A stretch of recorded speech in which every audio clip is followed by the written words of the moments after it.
பாடகியும் radio ஜாக்கியுமானவர் ட்விட்டரில் போட்டோக்களா போட்டு தள்ள அதிர்ந்து போய் கிடக்கிறது நடிகர்கள் வட்டாரம். ஆக்டருங்க சங்கத்து சண்டைக்கோழி நடிகர் தான் பாடகியோட கணவர் மூலமா சமாதானம் பேசினாராம். ஒல்லிப்பிச்சா நடிகர்ல இருந்து சம்பந்தப்பட்ட அத்தனை நடிகர்களும் கணவர் குலத்துக்கு போன் பண்ணி நடந்ததுக்கு சாரி சொல்ல, கணவர் குலம் மனைவியை சமாதானப்படுத்த இப்போ நான் அவ இல்லன்னு பிளேட்டை திருப்பி போட ஆரம்பிச்சிருக்கிறாராம். சாய் ரமணி டைரக்ஷன்ல லாரன்ஸ், நிக்கி கல்ராணி, சத்யராஜ் உள்ளிட்ட பலர் நடிப்புல தயாரான படம் மொட்ட சிவா கெட்ட சிவா. ஆர்பி சௌத்ரி ப்ரொடியூஸ் பண்ணி இருக்கும் இந்த படம் February 17th ரிலீஸ்னு சொல்லி தள்ளி போய் அப்புறம் February 24th ரிலீஸ்னு சொல்லி அதுவும் தள்ளி போயிடுச்சு. இந்த நிலையில March 10th ஃபிலிம் ரிலீஸ்னு சொல்லி இருக்காங்க. இந்த முறையாவது படம் ரிலீஸ் ஆகுமான்னு டிஸ்ட்ரிபியூட்டர்ஸ் கிட்ட குழப்பம் நீடிச்சிட்டு வருதான்.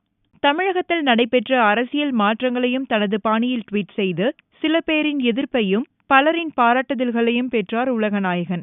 இடையில் இவரது நற்பணி மன்றத்தை சேர்ந்த சில பேரை போலீசார் திடீரென கைது செய்து சிறையில் அடைத்தனர். இதற்கு கமல் தனது ட்விட்டர் பதிவில் கடும் கண்டனம் தெரிவித்திருந்தார். இந்நிலையில் கமல்ஹாசன் நற்பணி மன்ற நிர்வாகிகள் மற்றும் வழக்கறிஞர்களுடன் சென்னையில் உள்ள ஆழ்வார்பேட்டை அலுவலகத்தில் திடீர் ஆலோசனை நடத்தினார்.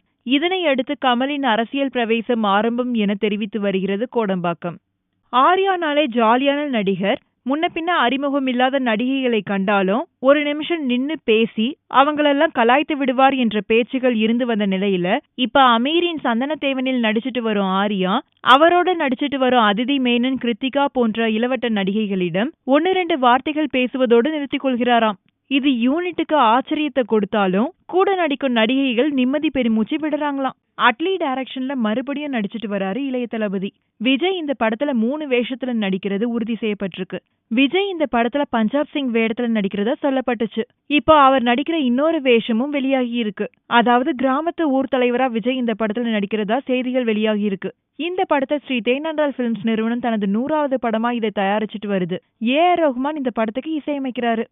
கார்ப்பரேட் மோசடி பற்றிய படம் தான் கவன் என தெரிவிக்கும் அந்த படத்தோட டைரக்டர் KV ஆனந்த், என்னோட பட ஹீரோ தன்னை பலர் அடிச்சாலும் திருப்பி அடிக்க மாட்டாரு.